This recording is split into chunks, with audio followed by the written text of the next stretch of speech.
Hey, hello guys, it's been a while and I just came back from Serbian Championship. I already informed you about my success or failures in the tournament. It was definitely one of my worst tournaments so far, 2.5 out of 9. The competition was pretty strong. We had all the best Serbian players, excluding Markus, who couldn't compete. But apart from him, you had like two 2600 guys, two 2550, two guys 2500, and you had 4 IMs. It's pretty interesting. I didn't perform. I actually performed about a little bit lower than my rating, but to be honest with you, I was clearly out of shape. For example, I always had like a pretty good time management. My openings were absolutely fine. My middle games, first part of the middle games, right after the openings, were mostly fine in most of the games. And then all of a sudden, in the third or fourth hour, I just crack. Probably, I'm going to think about that a lot because I believe I can be a big winner of this tournament if I actually realize my mistakes and why did I actually fail to perform way better. And I believe it's because of lack of physical condition and concentration. I'm gonna work on that. So what doesn't kill you makes you stronger. I only made 1 win. I had 3 draws and, believe it or not, 5 losses. Although I tried to redeem myself with a beautiful game in the last round, and it really should attract your attention here. Take a look at a game. Hopefully you're gonna like it, and don't worry, I'm going to, just like I promised and just like I made a commentary on my community, I'm gonna upload much more in the next couple of weeks. Definitely I'll be here. I just want to do it, and since I had a bit of a break here on the channel for about a month, we only had 2 videos.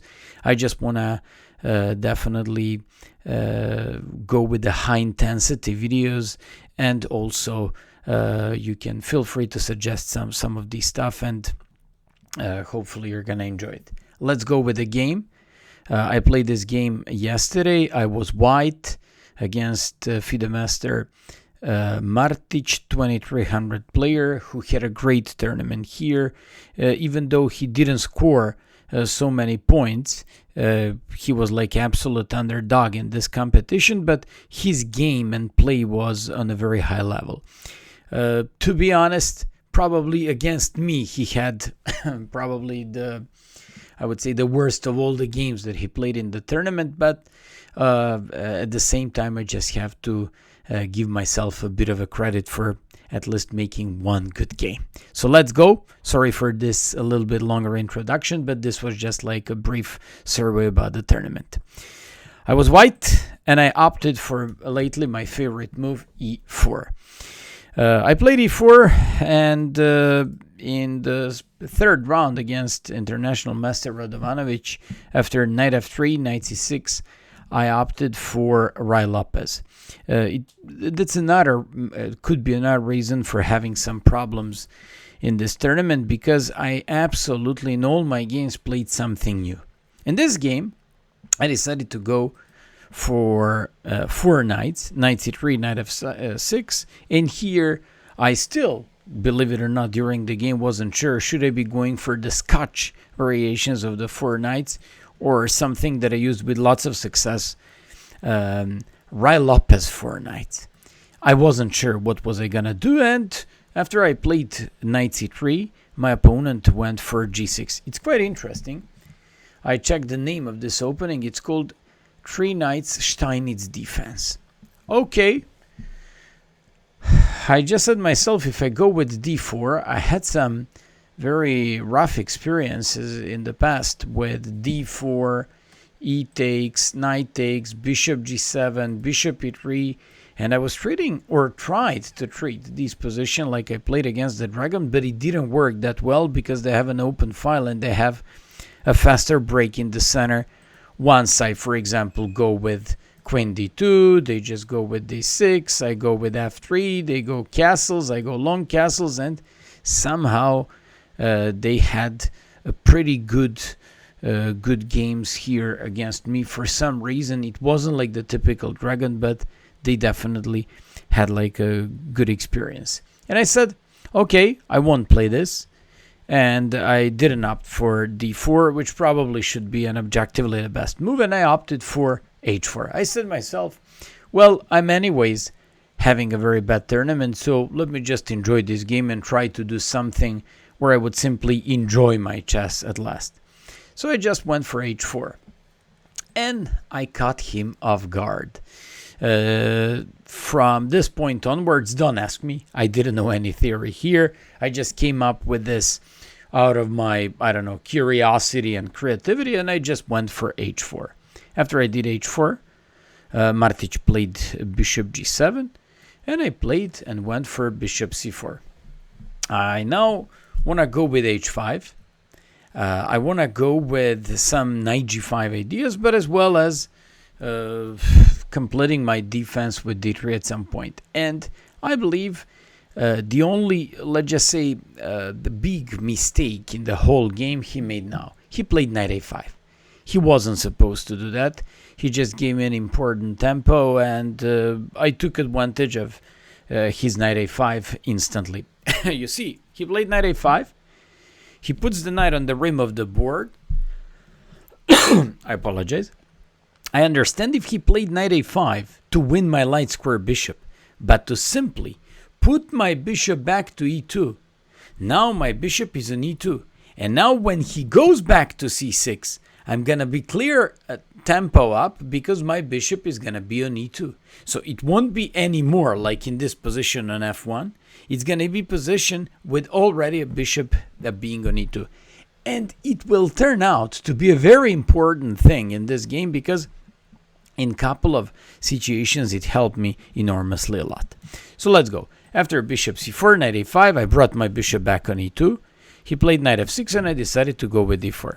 He captured and brought the knight back to c6.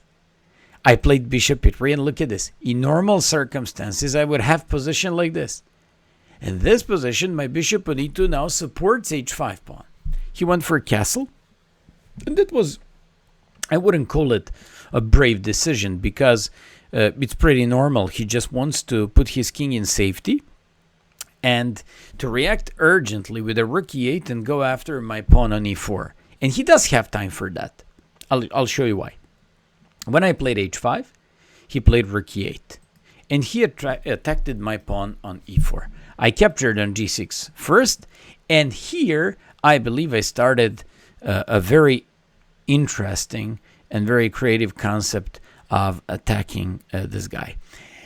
I just have to say that he was probably hoping and to go somehow after the e4 pawn. Because look at this. I can play f3 because I'm just maybe defending and overprotecting d4. But at the same time, I'm weakening the bishop on e3. So after d5, all of a sudden, black is better.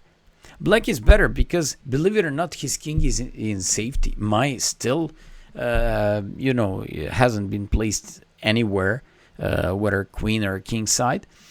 Also, there is another problem. There is another problem in this situation. Placing the bishop on f3 makes no sense because he can always go after the bishop and win it, and there is no way for white to attack any longer. I can't play any queen to d3 because queen to d3 gives them an important tempo with knight e5, and when I move queen, knight g4, which first of all prevents bishop h6, but at the same time wants to take this bishop away and win the bishop here, and there is no more attack. So here, I just said, okay, let's go with the bishop g5. It's a very original concept where I pin his knight and the queen.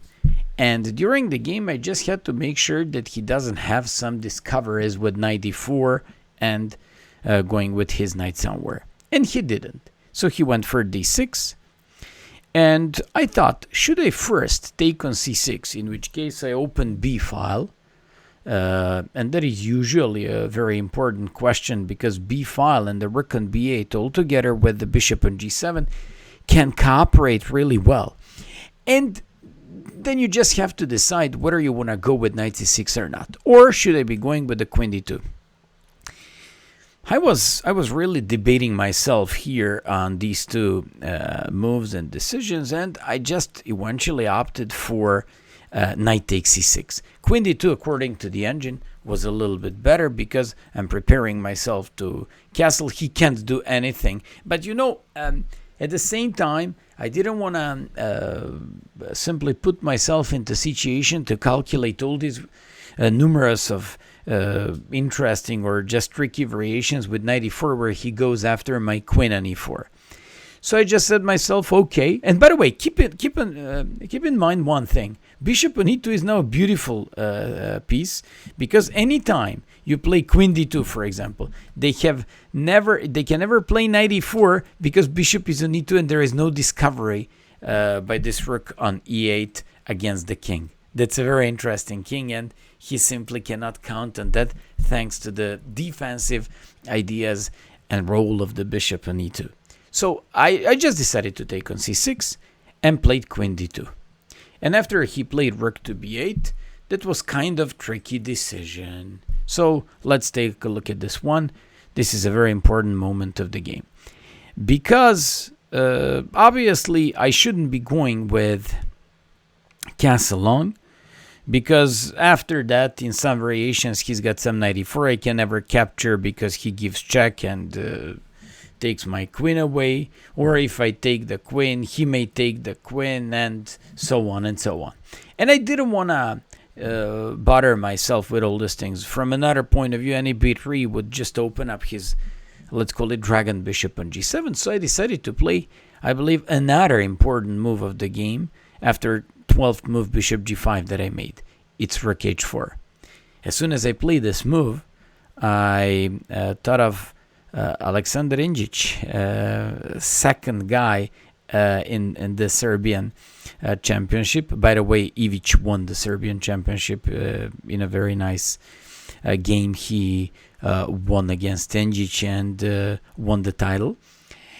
And I just thought of Ingic because when we were playing Olympia this year, we played against England. He played against Michael Adams, and he went for some rook h4.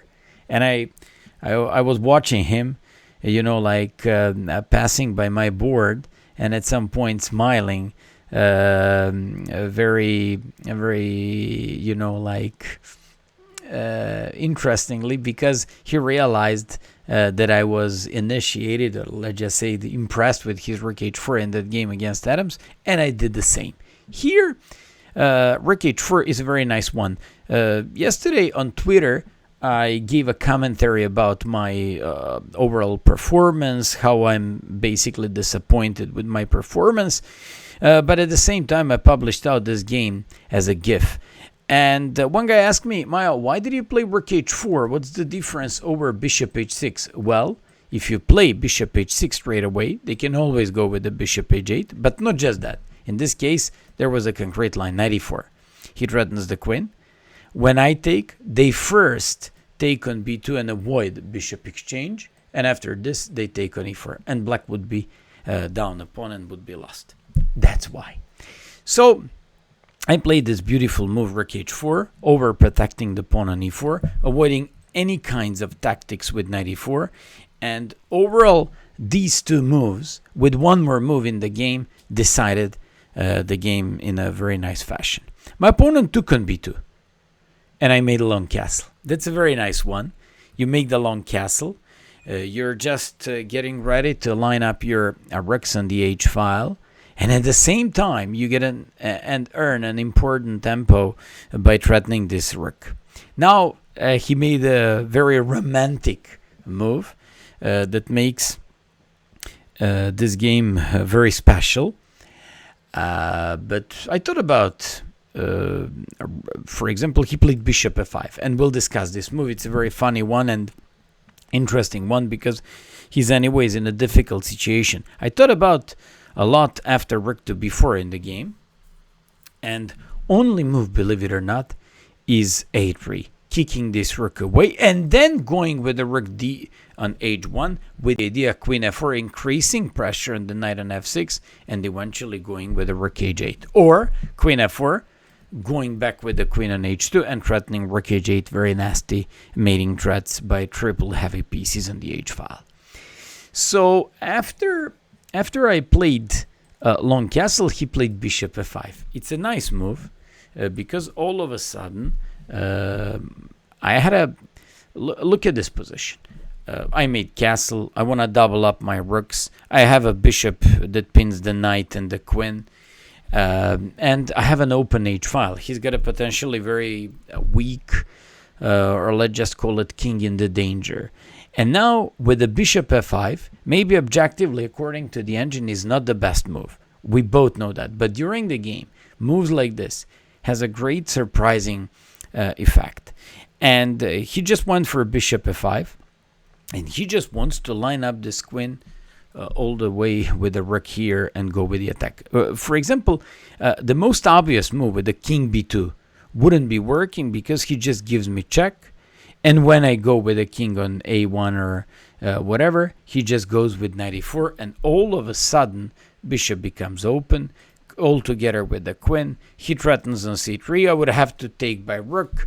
He would probably take by, for example, rook, go with the queen on b4, and I'm threatening a rook e2, and all of a sudden, take a look at this, he's the one who's attacking. So great psychological effect bishop f5 had and impact should have on your opponent and on the game. And to be honest with you, during the game I started to panic a little bit because all of a sudden I started to see some very nice counter mating threats. I said, okay, let it be. I can't take that rook. It's untouchable.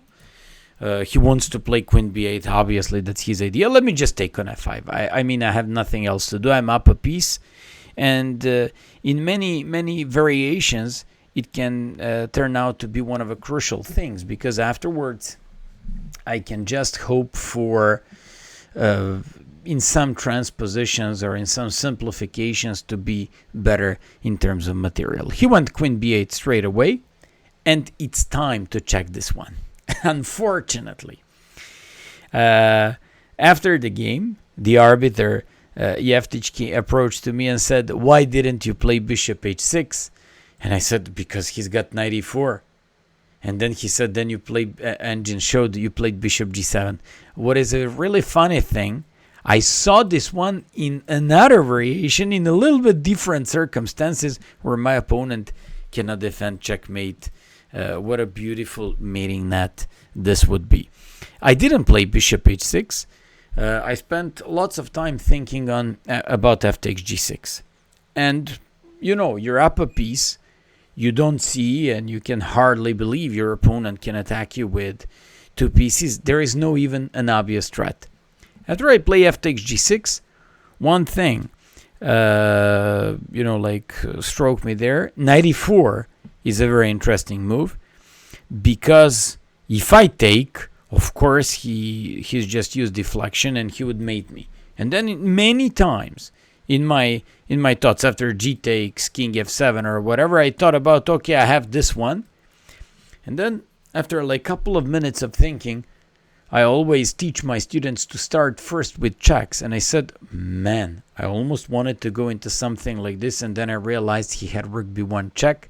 And when I take, choose whether you want to mate your opponent with the queen or with the bishop. And then I started to panic a little bit on the clock, just as usual, like in all these games. I had 50 minutes against, for example, 10-15 minutes for my opponent. And then I started to waste and simply spend my time. And I realized that he all of a sudden had so many threats, these very nasty jumps with the knight e5 or knight e4, very nice connection on the b file altogether with the bishop, and that I'm the one who might be suffering and get mated if I don't act urgently and don't do something. And I did. I played rook d on h1 because now all these variations don't seem to be working because I'm creating a shelter on d1 for my king. My opponent played knight e5. After the game, I asked him why not knight e4, because I saw now f6 to close the bishop on g7, and when he takes my queen, I saw f takes g7. And there is a very nice mating battery because he can't take, because check, this, and this is checkmate. I saw this battery, but I also saw some f6 idea, and you just win here. I'll show you how, because still you can win, and if they take this one, and if they go king on f7, you'll see the end of the game that is going to be the same as this line. My opponent went for knight d5. And once again, he's using the deflection idea. If I take, he's going to mate me. If I play bishop h6, he's going to take on c3, and he's gonna mate me on b1 afterwards. So I realized I had, of course, that of knight e5 I saw f6, and I instantly played f6 to close his bishop. Now came as complete shock to me his move. He played knight b4, and I was like, oof, did I blunder something? Because I realized he threatens check, followed by rook b1 to mate me, and he threatens rook c2 to win the queen. And here, for example, I showed this position to my son. He instantly said bishop c4, which defends a2, and that's the best. And after rook c2, once again, you go with the same mating pattern where they can't now even play f6 or f5, and they can't give me check even though they're up a queen. This just shows like a brutal connection between bishop and g5 and those two lined up rooks in the h file. I didn't play bishop c4.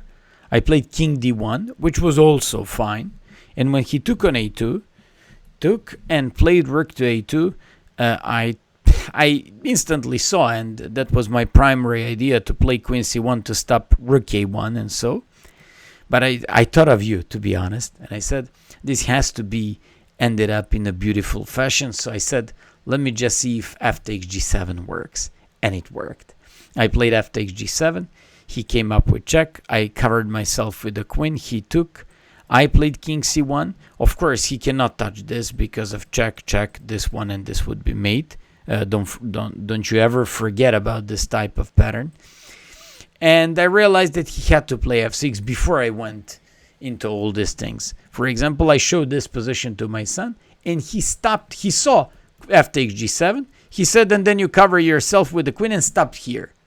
He didn't see f6. You can't sack your queen if you don't calculate everything and make sure that everything works properly. Of course I did. Finally, I did something good in this tournament. I played rook h8. If he takes, this is checkmate. He played king f7. I took on e8. Cannot take by king because I promote the queen. So he took by queen. And when he captured by queen, I just played rook h8. It's certainly one of my... of course, it's the best game if it's the only win in the tournament. But it's definitely one of my best games, not just in 2022, but basically one of the best games I've made so far. Keep in mind, this is not a blitz game. It's a over-the-board game, Serbian Championship, and I just decided to play, to give myself a bit of a freedom and to play, you know, like to relax myself and enjoy the game. Thanks all for support. Hope that you enjoy this game.